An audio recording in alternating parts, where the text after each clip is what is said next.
de Cristo reine en nuestro estado y que salgamos adelante, ¿sí?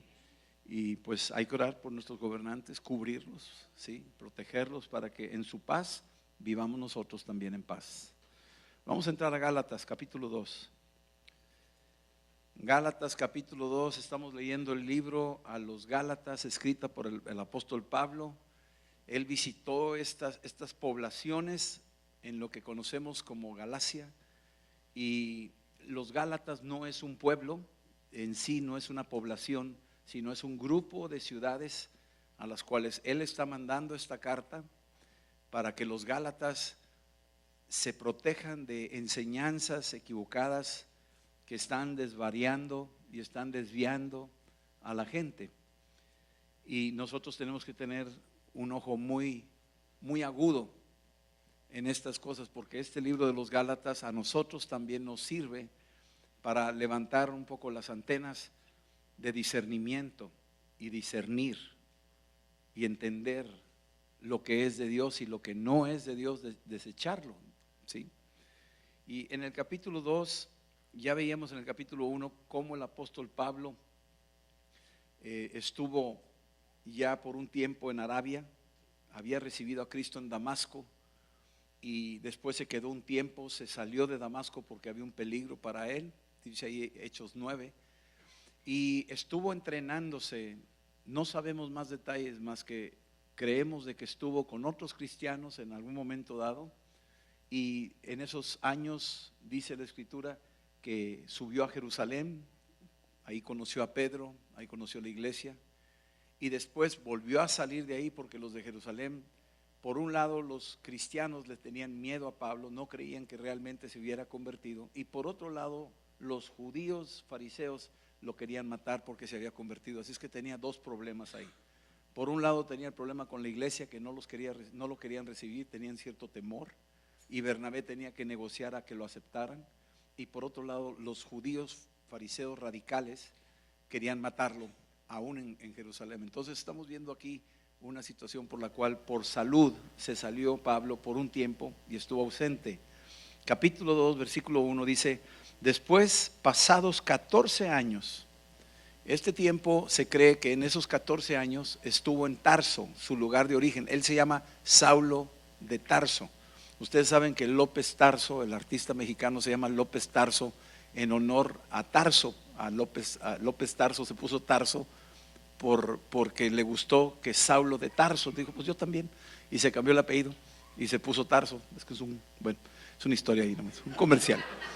Pero Tarso es la parte norte donde estuvo Pablo, es su lugar de origen. Era una pequeña ciudad romana de la cual ahí Pablo recibió su ciudadanía, y donde Pablo en un momento dado se fue a refugiar ahí. Si tú vas al capítulo, ve conmigo, ¿sí? Bueno, dice aquí capítulo 11 de los Hechos, dice aquí, y esto es importante, estos versículos que vamos a leer, porque te dan un contexto del capítulo 2, un poquito de luz al capítulo 2. Versículo 19, estamos viendo a Bernabé y a Saulo yendo a evangelizar en Antioquía. Acuérdense que había ahí esa Antioquía que está en Turquía, en lo que es Galacia, y otra Antioquía que estaba ahí cerca de donde estaba Pablo, de Tarso. Y dice aquí en el versículo 19: ahora bien, los que habían sido esparcidos a causa de la persecución que hubo con motivo de Esteban, pasaron hasta Fenicia, es decir, al norte de lo que es Israel, Chipre, una isla que está en el Mediterráneo, y Antioquía, que está más al norte, ¿sí? No hablando a nadie la palabra, sino solo a los judíos. Aquí te estás dando cuenta la manera de pensar de los primeros cristianos, que eran judíos. Entonces solamente iban a predicarle a los judíos. Esa era la manera de pensar, esa era la forma, iban nada más a predicarle a los judíos. En Hechos 10 ya Pedro había visto cómo Dios derramó su Espíritu Santo sobre los gentiles. Entonces esta realidad apenas está llegando a los judíos, de que Dios incluya a los gentiles a que sean también salvos. La idea es que venía solamente la salvación a los judíos. Ellos pensaban esa idea, ¿sí? Y la Biblia nos dice ahí en Juan que a los suyos vino, mas los suyos no lo recibieron. O sea, los judíos no lo recibieron. Y esa dureza fue a favor nuestro. El hecho que se endurecieron rebotó el evangelio y nos lo lanzó a las naciones. Ese es un beneficio. La dureza de ellos fue gracias a eso que nos llegó el evangelio a nosotros. Entonces, los judíos del primer siglo, en sus inicios, solamente predicaban el evangelio a los judíos. Versículo 20 dice: pero había entre ellos, o sea, ya había entre ellos unos varones de Chipre y de Cirene, los cuales cuando entraron en Antioquía hablaron también a los griegos. Los griegos son los gentiles, ¿sí? En este caso los griegos tienen 3 nombres, ¿sí? Según la cultura judía, estos tenían la forma de decir gentiles, tenían 3 formas de hablar o referirse a ellos. Uno era griegos, otro era perros y otro era samaritanos, o bien en su caso pecadores. Esa era la forma en que despectivamente los judíos hablaban de los gentiles, ¿sí? Los gentiles eran griegos, o eran en un momento dado perros, o en un momento dado eran conocidos como los pecadores, y ellos no se consideraban. Ahorita lo vamos a ver en el capítulo 2, para que entiendan un poco la mentalidad contra la cual estaba el evangelio luchando. Estaba tratando de cambiar el concepto. Cristo por eso se sentó con una samaritana y habló con ella. Los judíos, ¿cómo está haciendo Jesús esto? ¿Cómo está hablando él con una pecadora? No nomás porque era adúltera, sino era una gentil, era una samaritana. ¿Sí me entiendes esto? Ya de por sí era pecadora, ya, aunque no fuera adúltera, ya era pecadora por ser gentil. ¿Sí entienden esto? Entonces dice aquí en el versículo 20: pero había entre ellos unos varones de Chipre y de Cirene, los cuales cuando entraron en Antioquía hablaron también a los griegos anunciando el evangelio del Señor Jesús. Estos tenían un criterio más amplio, estos se lanzaron. Este grupo es diferente al grupo del versículo 19. Este grupo es un grupo con un espectro más amplio. Se van a los gentiles y se van a los judíos. Y entonces este es precisamente el perfil del cual Cristo quiere. Él quería que no hubiera acepción de personas. Y poco a poco, desde los tiempos de Jesucristo, cuando él oraba por enfermos y oraba por gentiles y sanó a la sirofenicia, y fue y vio al gadareno que paseaba cerdos, o sea, te das cuenta que Jesús está rompiendo el esquema que nada más eran los judíos, sino que él quería también, él tenía misericordia hacia los gentiles. Y vemos esto en el versículo 21: y la mano del Señor estaba con ellos. Es decir, aquí creo yo que está refiriéndose al versículo 20. La mano del Señor estaba con aquellos que se estaban moviendo con los gentiles y los judíos. Y gran número creyó y se convirtió al Señor. Llegó la noticia de estas cosas a oídos de la iglesia que estaba en Jerusalén, y enviaron a Bernabé que fuese hasta Antioquía. Antioquía es una plataforma de la iglesia gentil, es por decir la primera iglesia gentil que hay. La iglesia de Jerusalén era la iglesia judía, pero ahora aparece una iglesia gentil. Ya hay gentiles y judíos viviendo en esa región, y ahora hay muchos gentiles convirtiéndose. Entonces la iglesia de Antioquía empieza a prosperar. Se dan cuenta en el capítulo 8 de Hechos, y hay samaritanos convirtiéndose. Entonces, pues Pedro y Juan tuvieron que ir a Samaria para cerciorarse de que ciertamente se estaban convirtiendo ahora los samaritanos, los pecadores, y se estaban convirtiendo.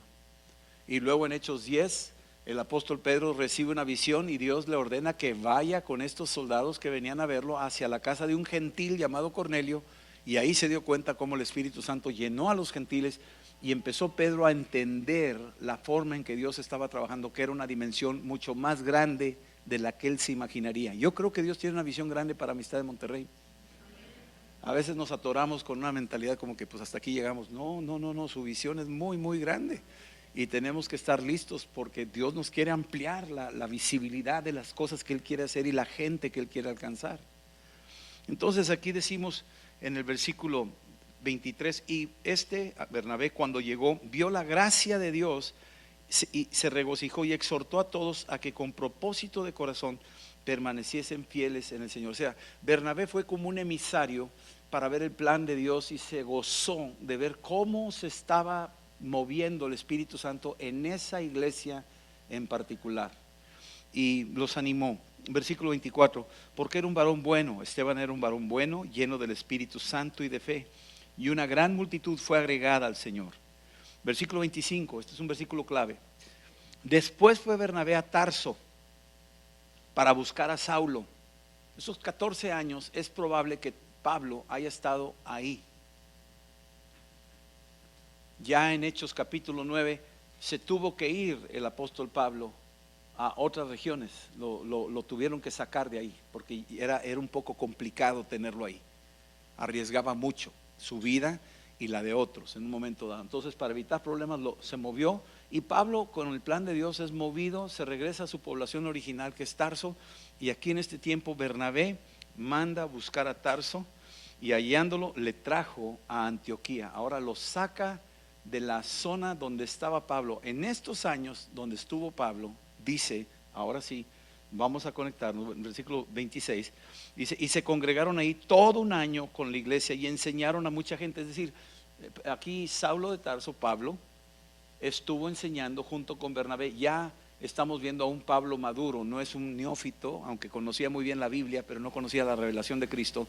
Pero ahora Bernabé le empieza a dar espacio más y más a Pablo, y empieza a descubrirse quién es Pablo, que Dios le estaba dando a Pablo una revelación que era tremenda. Ahorita vamos a ver cómo lo menciona Pablo aquí. Se congregaron ahí, enseñaron a mucha gente, y a los discípulos se les llamó cristianos por vez primera en Antioquía. Así es que nosotros venimos del siglo I, los cristianos venimos del siglo I. ¿Sí estamos entendiendo eso? Ok. Entonces, capítulo 2, versículo 1, dice: después, pasados 14 años, subí otra vez a Jerusalén con Bernabé. Ya había estado ahí, subió con Bernabé, llevando también conmigo a Tito. Tito es un gentil, Tito no es judío. Versículo 2, pero subí según una revelación. Qué interesante que el apóstol Pablo no se está moviendo. Ahora te das cuenta que es un hombre que se está moviendo porque ya tiene el oído espiritual abierto. Al principio, en Hechos 9, se le aparece el Señor en una forma de una luz gloriosa y le dice: Saulo, Saulo, ¿por qué me persigues? Y él responde: ¿quién eres? No sabía ni qué, tenía que recibir instrucciones, y poco a poquito el Señor lo guió. Ahora, en este tiempo, el apóstol Pablo, por revelación, se mueve. Él se mueve basado en una comunión con Dios. Esa gente que está conectada con la voz de Dios. Subí según una revelación. Ahorita vamos a entender esto. No solamente que le dijo sube a Jerusalén, sino lo que se le reveló a Pablo era tan importante que tenía que compartirla con la base principal de los líderes de aquel entonces, que estaban todos en Jerusalén. Y para no correr o haber corrido en vano, y esta frase está diciendo, para no haber querido, me dio una revelación y yo me voy con mi revelación. Y hay gente que yo me voy con mi revelación. Y Pablo dice, no, yo no corro en vano con mi revelación. Yo cercioro la revelación con los mayorcitos, a ver qué ven ellos, a ver si no estoy equivocado, a ver si no agarré una doctrina equivocada, porque los demonios también enseñan doctrinas. Entonces, para no correr en vano, para no equivocarme, expuse en privado a los que se tenían cierta reputación el evangelio que predico entre los gentiles. Me acerqué con aquellos que sabía que tenían la experiencia, habían tenido tiempo de ministrar también a gentiles y a judíos, y quise exponerles la revelación que Dios me había dado a mí. Quería oír su punto de vista, si era correcto o no era correcto, si estábamos hablando de lo mismo. Y esto es muy sano, consultar con otros, no andamos solos. Versículo 3, mas ni aun Tito, que estaba conmigo, con todo y ser griego, fue obligado a circuncidarse. Cuando yo fui en ese tiempo, dice él, yo llevé a Tito, y Tito a legua se veía que no era judío, se le notaba que no era judío, y sin embargo lo recibieron, no lo obligaron a circuncidarse, lo aceptaron, y en ese momento, hasta ese punto íbamos bien, no había ningún problema. No lo obligaron a circuncidarse, está bien, lo asimilaron, lo aceptaron. Estos a los que yo consulté estaban diciendo que Dios estaba abriendo la puerta a los gentiles también. Bueno, y me lo mostraron al no circuncidar a Tito. Está bien, hasta ahí vamos bien. Versículo 4. Y esto a pesar de los falsos hermanos. El apóstol Pablo sabía que había falsos hermanos, y eso puede suceder hoy en día también, que estaban introducidos a escondidas. Falsos hermanos que estaban introducidos a escondidas, que sutilmente se meten, se sientan, parecen que son, pero no son. Parecen que creen en lo mismo que tú crees, pero no creen en lo mismo que tú crees. Esos son los falsos hermanos. Y el apóstol Pablo está diciendo ahí, a pesar de los falsos hermanos, ¿sí? Introducidos a escondidas, que entraban para espiar nuestra libertad. Yo no dudo ni un tantito que de vez en cuando nos visiten, a lo mejor esta noche hay alguien aquí, bienvenido, pero dice que para espiar nuestra libertad. Están espiando nuestra libertad. ¿Cuál libertad? Pues que oramos en lenguas, que danzamos, que brincamos, que creemos en Dios, que tenemos una unidad diferente y que fluimos en estos dones del Espíritu. Y hay unos que se sientan y están diciendo, no, es que no se reúnen en sábado, se tienen que reunir los sábados. ¿Sí me explico? O no, ahí están orando en lenguas y las lenguas ya se acabaron. Están espiando nuestra libertad. Y adentro dicen aleluya, pero por dentro dicen no estoy de acuerdo contigo. Y eso pasa. Y entonces están espiando nuestra libertad que tenemos en Cristo Jesús para reducirnos a esclavitud. Y a lo que se refiere el apóstol Pablo es estos falsos hermanos y estos espías que vienen a ver nuestra libertad. Su objetivo es atarnos a unos legalismos, atarnos a unas doctrinas que no son de Dios y a esclavitud, te esclavizan. Y la esclavitud a la que se está refiriendo Pablo básicamente es el legalismo de la esclavitud de las obras de la ley. Entonces dice que él sabía que estaban ahí infiltrados los falsos hermanos que venían a espiar esa libertad y que estaban ahí sentados. Jesús los tuvo a cada rato, los tenía a cada rato. Una vez los tuvo cuando le preguntaron, maestro, ¿a quién debemos de pagarles impuestos? ¿Es correcto pagar impuestos? Y le querían, eran falsos hermanos, eran falsos seguidores, eran espías. Y Jesús dijo, ¿por qué me tentáis? Denme una moneda. Y le dieron una moneda y dijo, ¿de quién es la imagen que está ahí? Del César. Bueno, denle al César lo que es del César y a Dios lo que es de Dios. Y les tapó la boca. Eran falsos hermanos y eran espías que querían ver la libertad que estaba manejando Jesús, la forma en que operaba Jesús, que comía los sábados y que con las manos no se lavaban las manos y comían y rompían reglas de la tradición judía. Y eso los ofendía y entonces lo estaban espiando porque ellos querían mantener. ¿Por qué esos discípulos no se lavan las manos? ¿Y por qué los discípulos recogen espiga? Y eran falsos hermanos espiando la libertad que tenía Cristo y que le estaba trayendo libertad al pueblo de Israel, librándolos del yugo de esclavitud, de reglas humanas más que las que venían de Dios. Entonces, aquí el apóstol Pablo está con mucho cuidado, pero lo está diciendo claramente. Versículo 5, a los cuales ni por un momento accedimos a someternos. Y subraya esto, para que la verdad del Evangelio permaneciese entre nosotros. En este capítulo 2 se menciona 2 veces la verdad del Evangelio. La verdad del Evangelio. Aparece en este versículo y más adelante lo volveremos a leer en el mismo capítulo. Pero lo que está hablando el apóstol es que hay un verdadero evangelio y hay un falso evangelio. Hay un verdadero evangelio y hay un falso evangelio. Y nosotros tenemos que saber cuál es el verdadero evangelio y no desviarnos del falso evangelio. Hay 2 extremos de falso evangelio. Un extremo del falso evangelio es, eres salvo por medio de la fe en Jesucristo y por las obras. Ese es un falso evangelio. No somos salvos por obras. Efesios 2 nos dice que somos salvos por medio de la fe. Pero hay un evangelio que se va al otro extremo y es el evangelio de la supergracia. El evangelio de supergracia es que como ya Cristo murió, tú lo recibes y tú puedes seguir tu vida normal y no tienes por qué andar luchando con tu vida pecaminosa. Acéptala, así es. al cabo ya eres salvo. Ese es el evangelio del otro extremo. Entonces, por un lado es la superjusticia y por el otro lado está la supergracia. Y nosotros vamos caminando en medio de estos dos fuegos que existen hoy en día. ¿Sí? Entonces, versículo 6. Pero los que tenían reputación de ser algo, lo que hayan sido en otro tiempo, nada me importa. Dios no hace acepción de personas. Probablemente se refería, los que tenían reputación, se está refiriendo a gente que tenía un pasado medio dudoso. Por ejemplo, Pedro, en un momento dado, pues era un pescador y los pescadores tenían fama de ser de Alvarado, Veracruz. O sea, eran gente, sí, o sea, eran especiales y palabrotas y esto y lo otro. Y se le salió algunas ahí cuando le dijeron, tú vienes con Jesús, tú eres Galileo. No, ni lo conozco. Y se soltó algunas cosas por ahí. La Biblia no lo reporta, pero sí dice que maldijo. No dijo qué dijo, pero lo dijo. Y entonces, él se refiere a este tipo de perfiles que se incluye él mismo, porque él tenía una reputación también de un pasado muy feo.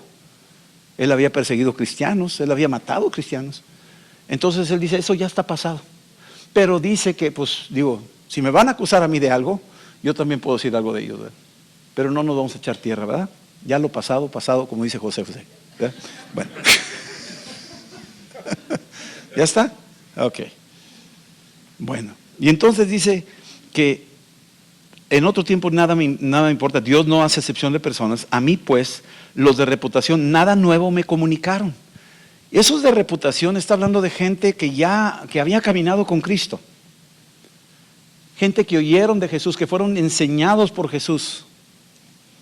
Gente que vieron el poder de Cristo, vieron sus milagros, vieron su muerte en la cruz, vieron su resurrección. Son gente de reputación. A Pablo no le tocó eso. A Pablo le tocó después. Pero Pablo tuvo un encontronazo con Cristo rumbo a Damasco.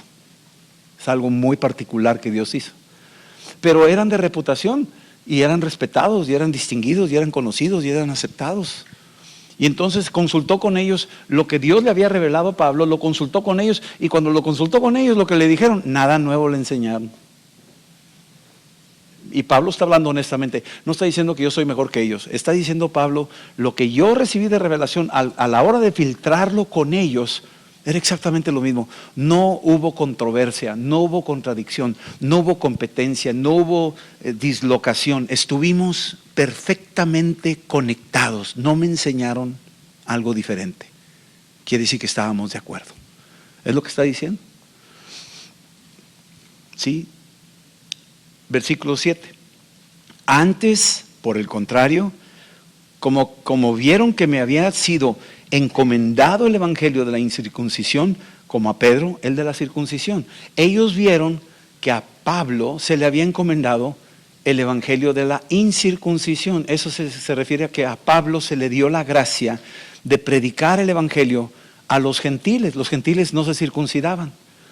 Y como no eran judíos, Pablo, que era el conocedor de la Biblia, el que nació en una familia farisea, el que era de la tribu de Benjamín, el que estuvo ahí a los pies de Gamaliel, este personaje de repente siente un llamado hacia los gentiles y tiene una gracia que cuando le predica a los gentiles se convierten muy rápido con él, les cae bien a los gentiles.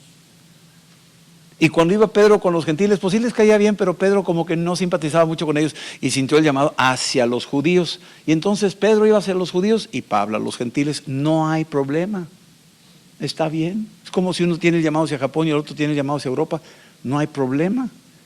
Hacia donde Dios te jale, hacia donde te mande el Espíritu Santo. Y entonces Pablo está diciendo, esto era lo que estaba pasando. Ellos reconocieron que cuando yo predicaba en Antioquía, Bernabé es testigo, de que cuando predicaba y enseñaba en Antioquía, los gentiles respondían. Y entonces reconocieron que yo tenía un llamado hacia los gentiles. No nada más en ese momento, probablemente en otros momentos, pero ya daba franca señal, Pablo, de que tenía una carga muy particular por los gentiles. Amaba mucho a los judíos, pero tenía una gracia con los gentiles. Y por eso esas iglesias gentiles de Galacia se estaban convirtiendo. Derbe, Listra, Iconio, Pergue, Estas ciudades estaban llenas de gentiles. Iban los judíos, pero también iban los gentiles. Y los gentiles se abrían y lo recibían y les gozaba. Tú léete los capítulos de todo lo que hacía Pablo desde el capítulo 13 en adelante hasta el 15.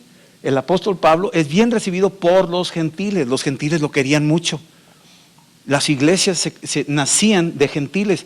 Los mismos judíos se molestaban porque respondían más los gentiles que los judíos. Y por eso los judíos lo querían matar en diferentes pueblos a donde él anduvo, porque él tenía un manto de gracia para los gentiles. Hay gente que tiene esa gracia, hay gente que tiene un llamado con los drogadictos, y hay otro que tiene un llamado con los empresarios, y hay gente que tiene un llamado con el ejército, y hay tiene un llamado con los presidentes de las naciones. Es un manto que Dios les da, ¿y quién va a disputar eso? Es Dios quien les da esa gracia. Entonces él tenía esta gracia. Y entonces dice versículo 7, antes por el contrario, como vieron que me había sido encomendado el evangelio a la incircuncisión, como a Pedro el de la circuncisión, pues el que actuó en Pedro para el apostolado de la circuncisión, actuó también en mí para con los gentiles. ¿Es el mismo Espíritu Santo? El que actuó en Pedro es el mismo que actuó en Pablo, es el mismo. Que tiene una preferencia, por un lado le da una gracia para una cosa y a otro otra gracia, pues ese es asunto del Espíritu Santo, pero es el Espíritu Santo, es el mismo. ¿Sí estamos entendiendo eso? No tiene que ser exactamente igual. Versículo 9. Y reconociendo la gracia que me había sido dada, Jacobo, Cefas y Juan, que eran considerados como columnas, déjame detenerme ahí. Jacobo, Cefas y Juan. Jacobo es el Jacobo que es hermano de Cristo. Jesús tuvo varios hermanos, probablemente tuvo 4 hermanos y 2 hermanas. Esto nos lo dice más adelante la Biblia, o si quieres leerlo tú, lo puedes leer en Mateo, lo puedes leer en Marcos, donde Jesús tuvo estos hermanos. Él nace de la concepción del Espíritu Santo en una mujer llamada María, y María tuvo a Jesús como primogénito, y luego ya más adelante dice ahí en Mateo capítulo 1 que no conoció a José hasta que haya nacido Jesús. O sea, no hubo relaciones hasta que después nació Jesús, entonces ya tuvo una vida matrimonial y familiar natural y normal. Dios no estaba peleado con que ella viviera una vida como una mujer normal después de esa concepción. El hombre vino a agregarle cosas que venían desde Babilonia y empezó a torcer todo lo que es ella, pero ella es un ejemplo de mujer que Dios escogió. Bueno, Jacobo es ese. Cefas es Pedro. Pedro se le conocía como Cefas. Simón Pedro es el mismo apóstol Pedro que Jesús encuentra ahí en el capítulo 1 de Juan, y él es el que Cristo le menciona y le cambia el nombre de Simón a Pedro, y es el que tuvo, supuestamente dicen muchos que fue la revelación que él tuvo, pero no la tuvo él, la tuvo primero su hermano Natanael, tuvo la revelación de quién era Cristo, y luego la tuvo Pedro. Eso viene en el capítulo 1 de Juan. Pero Pedro es esa columna. Pedro es el que habló en Pentecostés. Pedro es el que habló a los gentiles en Hechos 10. O sea, era una columna. Jacobo era una personalidad, era un puntal de la iglesia, era un hombre que caminaba, se cree que se convirtió al final, ya cuando Jesús murió y resucitó. Ahí se convirtió este Santiago, este Jacobo. Y se cree que es el autor del libro de Santiago que tenemos en la Biblia. Y Juan es el que estuvo ahí desde jovencito. Algunos creen que lo incluyó Cristo cuando tenía unos 14, 15 años de edad, y lo incluye como uno de sus discípulos, y era un niño o era un joven que poco a poco progresó en el evangelio, y ya para cuando Cristo está crucificado, él es el que se pega a la cruz junto con María y otras mujeres. Es de los pocos que estaban cerca de la cruz, y entre ellos de los apóstoles fue el único que estuvo ahí cerca. Él fue el que vio sangre y agua salir del costado. Entonces, estos que tenían reputación eran considerados como columnas de la iglesia. Noten cómo dice los 3, no dice que Pedro es la piedra de la iglesia, no. Dice que eran las columnas, ellos sostenían la iglesia, estos 3. Y de esa unidad de estos 3 judíos cristianos el apóstol Pablo dice, reconociendo la gracia que había sido dada a Jacobo, Cefas y Juan, que eran considerados como columnas, nos dieron a mí y a Bernabé la diestra en señal de compañerismo. Es decir, reconocieron de que estábamos involucrados en la obra. En Hechos 14 ya se les conocía a Bernabé y a Pablo como apóstoles. Ya eran apóstoles. Y no eran de los 12 apóstoles. Quiere decir que hubo más de 12 apóstoles. Porque en Hechos 14 tú vas leyendo los primeros versículos del 1 al 5 y ahí dice, y la mano de Dios estaba con los apóstoles. ¿Cuáles eran? Pues nomás estaba Bernabé y Pablo. Eran apóstoles ya. ¿Y quién los ordenó como apóstoles? Nadie. No fueron ordenados por hombres. ¿Cómo fueron ordenados entonces? El Espíritu Santo les dio la gracia que había derramado sobre los otros apóstoles, la derramó también sobre ellos. Pero ellos no, porque a mí me dio el apostolado y yo no tengo nada que ver contigo, yo traigo mi propio rollo, no. Se integraron y se sometían unos a otros. Este es clave, entender el principio de la unidad y del respeto a la autoridad.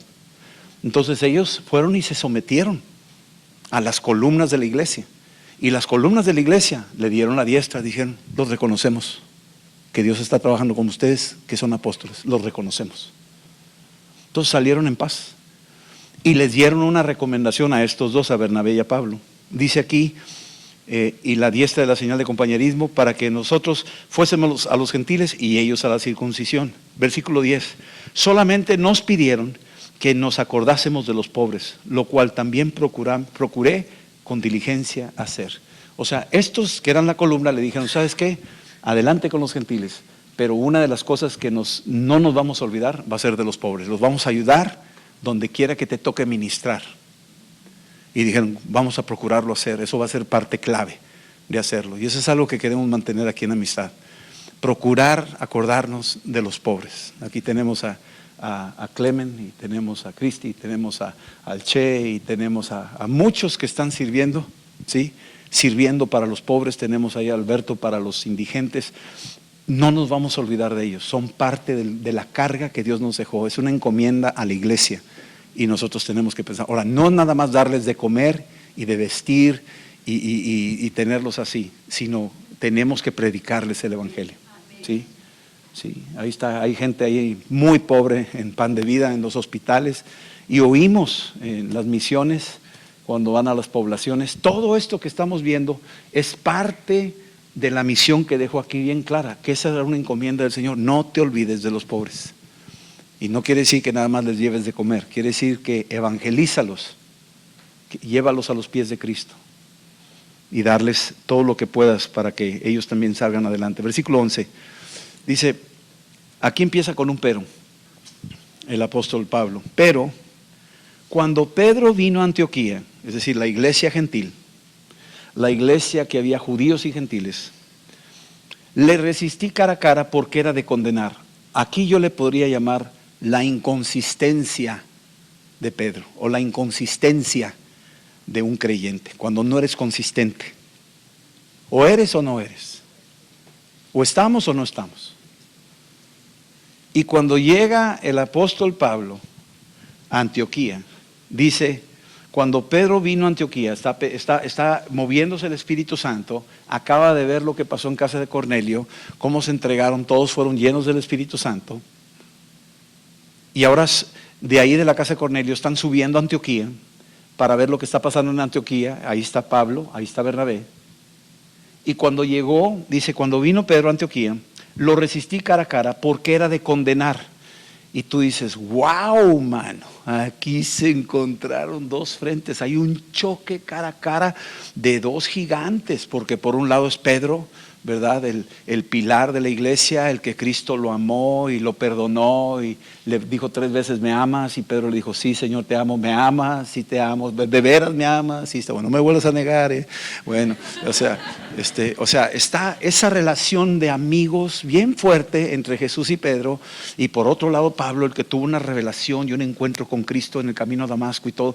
Entonces son dos gigantes y ya se están respetando el uno al otro, y de repente viene Pedro y ve algo Pablo que dice es digno de condenar. Algo detectó Pablo que no era consistente. y nosotros tenemos que ser consistentes. ¿Por qué dices esto? Versículo 12.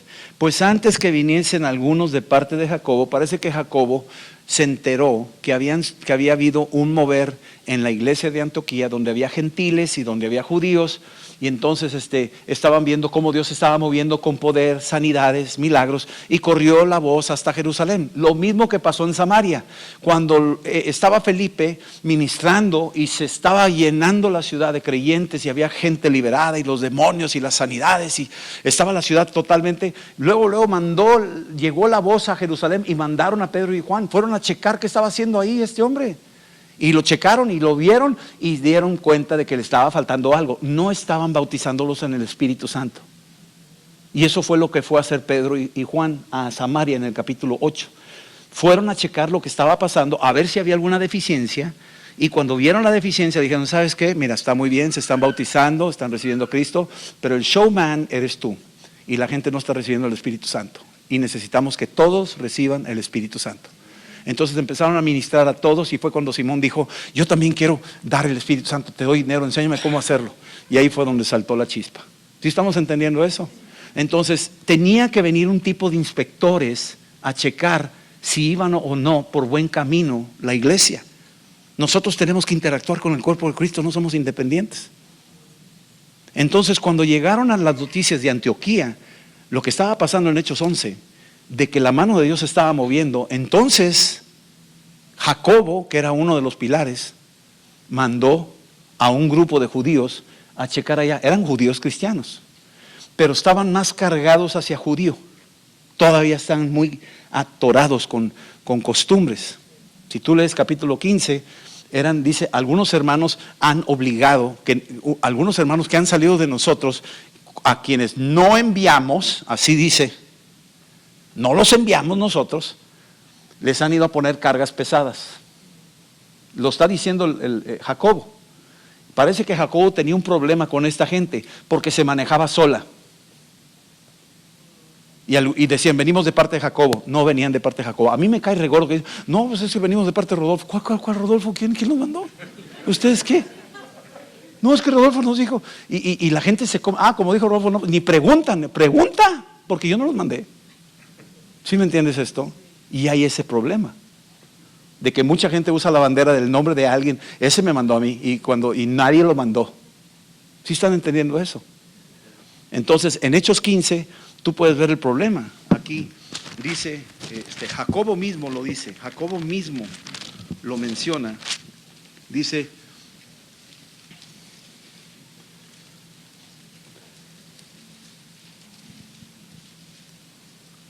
versículo 25, versículo 24. Por cuanto hemos oído que algunos que han salido de nosotros, a los cuales no dimos orden, os han inquietado con palabras, perturbando vuestras almas, mandando circuncidaros y guardar la ley.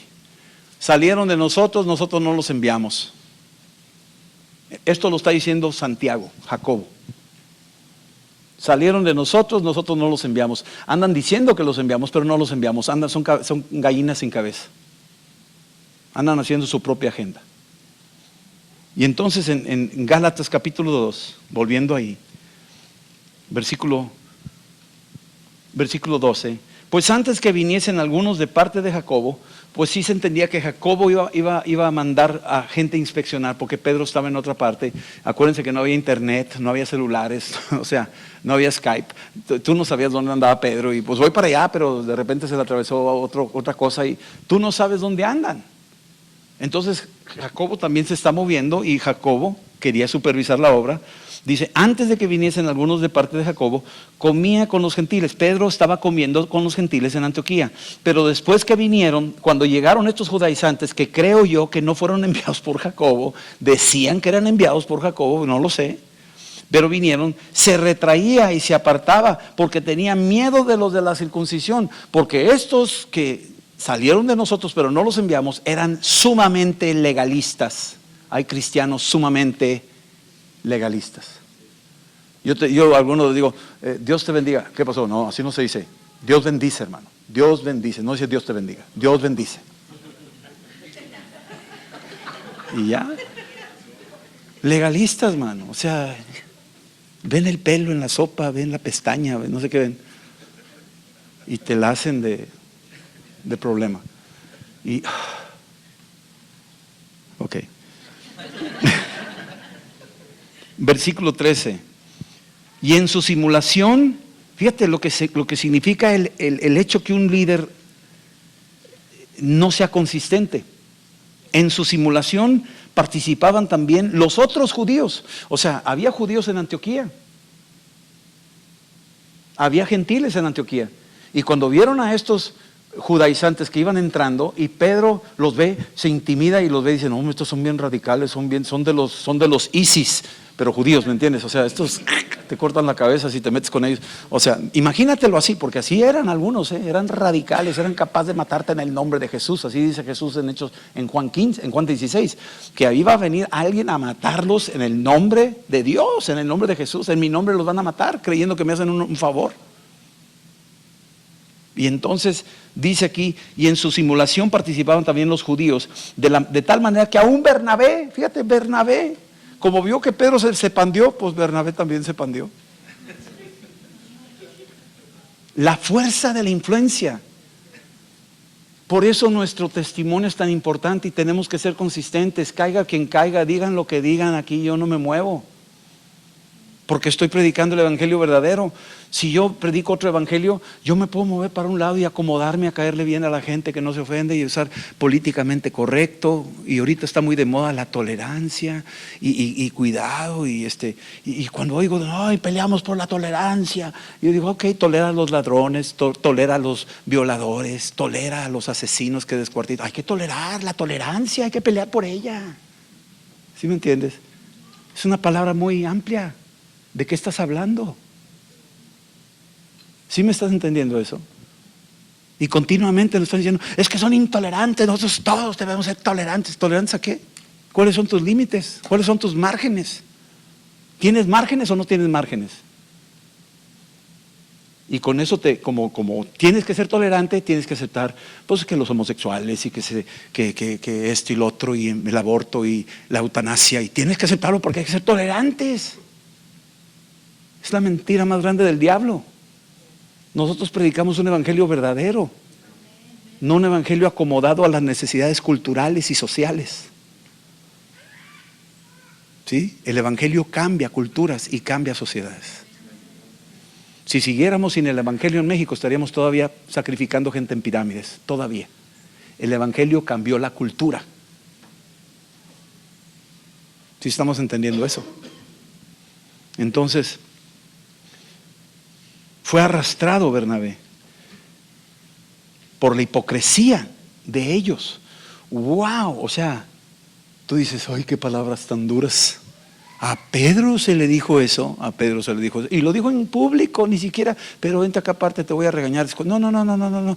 Como Pedro era conocido y la mayorcita era madurita, y estaba Bernabé y estaba nosotros, digo, aquí te voy a agarrar en público, para que se te quite.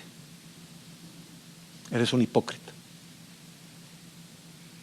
Sí, imagínate Pedro, es que yo soy la piedra de la iglesia, pues será lo que sea, dice. Le dijo, eres un hipócrita, porque navegas con bandera y no se vale. No se vale. Cristo murió por un evangelio verdadero, no un evangelio de plastilina que se acomoda al molde de la gente, al capricho de la gente, a lo que les gusta. No, Señor, así no es aquí. Entonces lo ubicó. Versículo 14. Pero cuando vi que no andaba rectamente conforme a la verdad del evangelio, volvemos a ver la segunda vez, lo vuelve a decir, subráyalo, la verdad del evangelio. El apóstol Pablo está hablando de la verdad del evangelio. No estamos hablando de un evangelio acomodado ni fluidizo, sino un evangelio verdadero, la verdad del evangelio. Dice, dije a Pedro delante de todos. Wow, esto sí, yo no sé si lo hubiera hecho yo, ¿verdad? Pero no sé cómo lo hubiera tomado yo, pero delante de todos. Si tú, siendo judío, vives como los gentiles. ¿Por qué vives como los gentiles? Porque estabas comiendo taquitos de buche, no te hagas. Estabas comiendo carnitas de Michoacán. Yo te vi, ahí la tienes debajo de la mesa, la metiste, no te hagas, ahí está. No te hagas.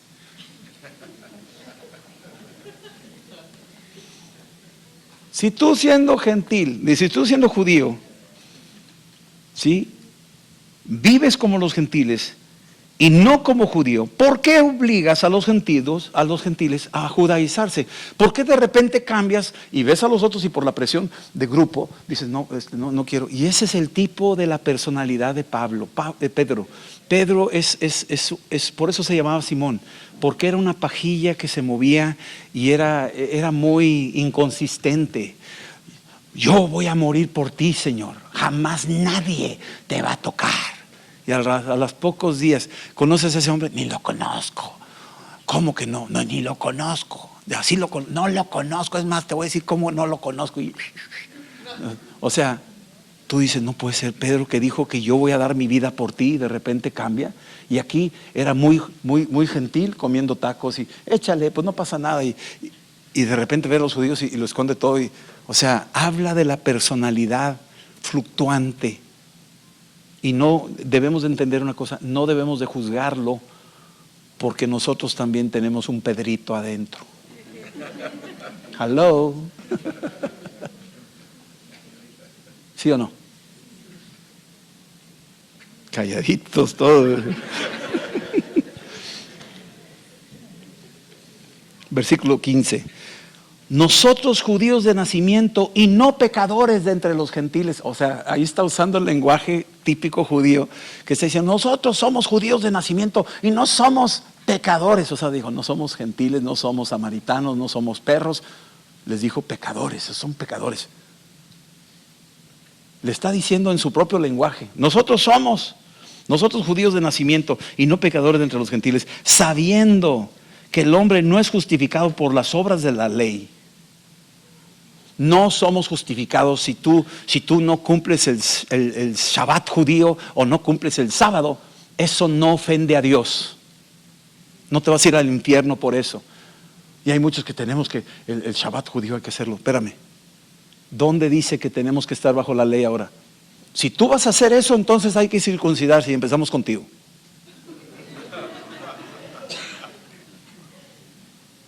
¿Sí me están entendiendo eso?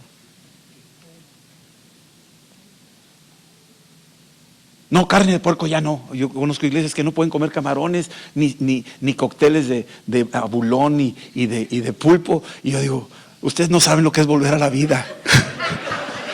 Ustedes no saben lo que es volver a la vida. O sea, caray, por favor, no estamos bajo la ley ya. Tiene cierto beneficio no comer carne de puerco, tiene cierto beneficio, ¿verdad? Pero no me la hagas de ley, no me pongas una carga, porque si me pones una tienes que cargar todo lo que la ley dice. Y si fallas en una, fallaste en todo. ¿Sí?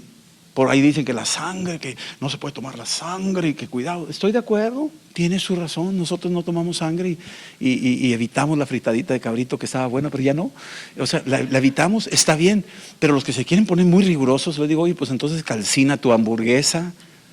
Porque tú no puedes asegurarme con una lupa que no hay gotitas de sangre ahí, a menos de que esté bien chicharronada la cosa esa. Porque los testigos dicen, nosotros nada, ni transfusiones. Y sí, pero la hamburguesa, ¿qué tal le entras?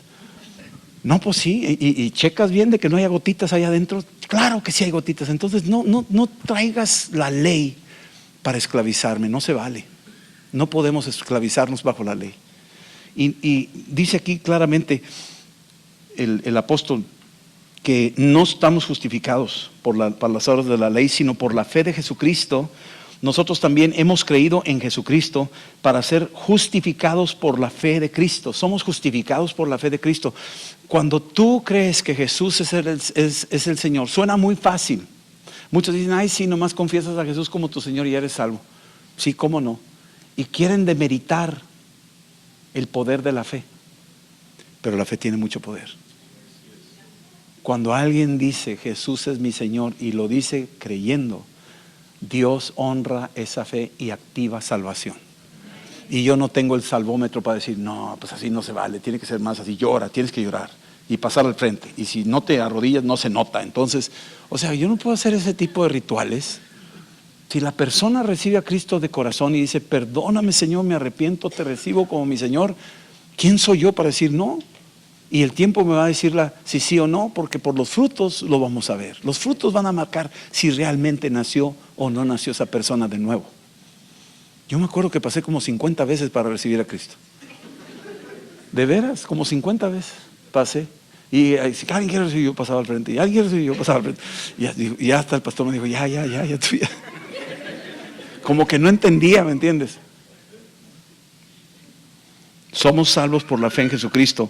Nosotros también hemos creído en Jesucristo para ser justificados por la fe de Cristo, no por las obras de la ley, por cuanto por las obras de la ley nadie.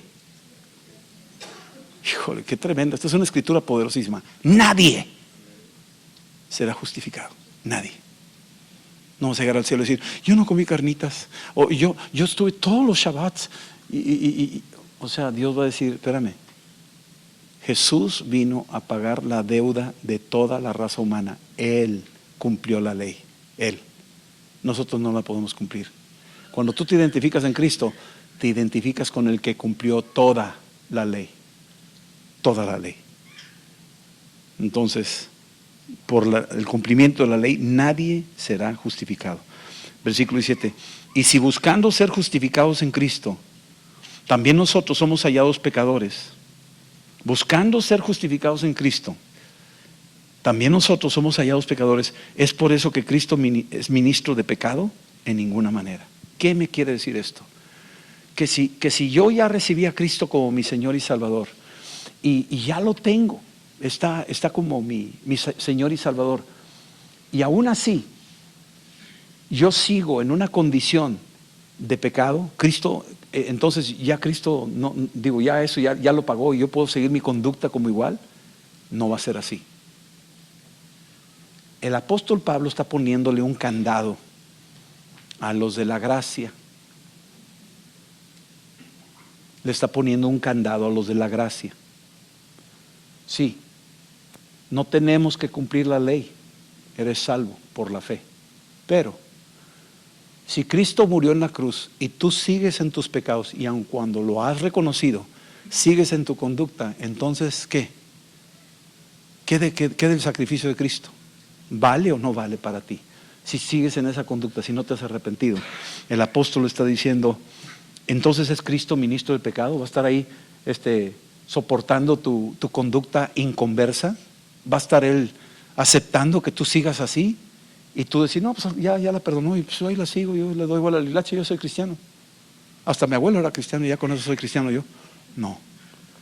Está hablando de algo que nos está llevando a un punto de que Cristo nos está llamando a un cambio de vida. Y ahorita te voy a llevar al versículo clave de este capítulo. Versículo 18.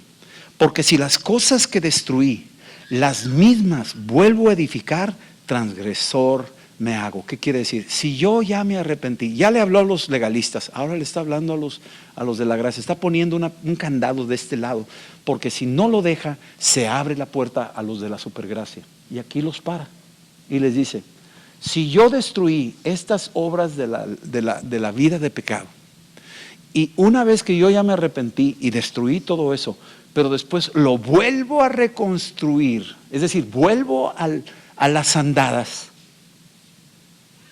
y le doy la espalda a Cristo, entonces me hago transgresor. Y tú dices, es muy difícil vivir una vida de santidad. Sí es cierto, nadie ha dicho que no.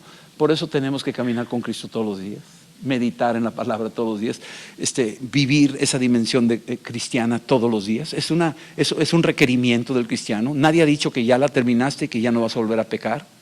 Sería el primer mentiroso de todos. No es así. ¿Pero qué me quiere decir eso? Que tienes que pelear la buena batalla de la fe. Es una batalla, el apóstol Pablo lo dice. Pero no caer en el extremo de decir, ya recibí a Cristo, y entonces como ya recibí a Cristo, ahora sí, no pasó nada, ya lo hicimos, ya estamos del otro lado. Vamos, ya puse la sangre de Cristo en la puerta de mi casa, ahora sí, ya podemos entrar y salir, hombre, no pasa nada, ya, ahora sí. Dice, no. Tú ya la pusiste adentro, te quedas adentro de la casa. Porque tú no sabes a qué horas viene el ángel y va a dar cuello. Tú tienes que estar hallado adentro de la casa. ¿Sí estamos entendiendo eso? Entonces, esta es la parte que él pone ahí como una señal. Versículo 19. Yo por la ley soy muerto para la ley, a fin de vivir para Cristo. ¿Qué quiere decir esto?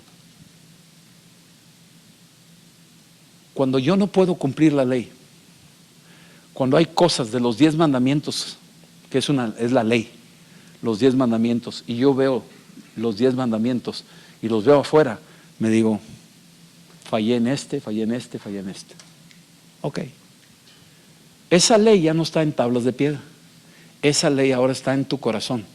Y adentro tienes al Espíritu Santo, que te va a amonestar y te va a advertir, te va a exhortar, te va a decir, no, es por acá. Y tú le puedes decir, Señor, es que no puedo solo. Dice, no te preocupes, bástate mi gracia, yo perfecciono mi poder en tu debilidad. Yo te voy a levantar. Es que me caí, yo te voy a levantar. Levántate y vete en paz y no peques más. Si estás entendiendo la mecánica, cómo trabaja Dios en esto, y nos va llevando. Y dice la Escritura que nos va llevando de gloria en gloria. Es decir, nos va llevando a un proceso de perfeccionamiento. Eso se llama santificación. Nos estamos santificando cada día. Y el que se santifique, santifíquese aún más. Si estamos en eso. Ok. Versículo que sigue, versículo 20. Y dice aquí, con Cristo, este es el versículo clave. Con Cristo estoy juntamente crucificado. Tiene que haber una consistencia. Yo estoy identificado con Cristo. Me tengo que visualizar muerto con Cristo.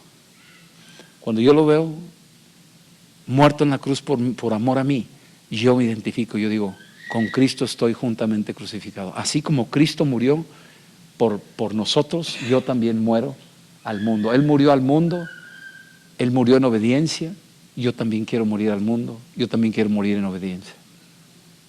Cristo obedeció y nosotros también tenemos que obedecer. Entonces, cuando con Cristo estoy juntamente crucificado y ya no vivo yo más, ya no vivo yo, ya no vivo yo. Y esa realidad es una declaración. Tú dices, es que yo sigo siendo yo. Sí, está el yo todavía ahí. Sabes tú que Jesús se quedó unas horas ahí en la cruz todavía vivo, ¿verdad? No se murió instantáneamente, fue un proceso. Bueno, nosotros en la cruz es un proceso de una agonía mientras dura tu tiempo aquí en la tierra. Es un proceso. Es un proceso. Pero finalmente es ya no vivo yo. Yo ya no vivo. Estábamos allá en el Congreso de Hombres, decíamos que hay un kit que va con la cruz. A veces decimos, carga tu cruz y sígueme. Pero una vez, creo que lo di aquí, el mensaje del kit de la cruz. Hay un kit de 7 cosas que van en la cruz. 7 cosas. ¿Sí? Son 3 clavos y el martillo. Eso va en el kit. ¿Qué quiere decir eso? Que ya no puedo tocar lo que quiero tocar. Ya no puedo agarrar lo que quiero agarrar. Ya no puedo retener lo que quiero retener. Mis manos están clavadas. Ya no puedo ir a donde quiero ir. ¿Sí estás entendiendo eso? Y la otra, la corona de espinas. ¿Qué es eso? Los pensamientos, el dolor de la mente que nos aflige, nuestros propios pensamientos, nuestros temores, las imágenes feas que tuvimos. Todo eso es una aflicción de la corona que Cristo tomó por nosotros. ¿Y qué más?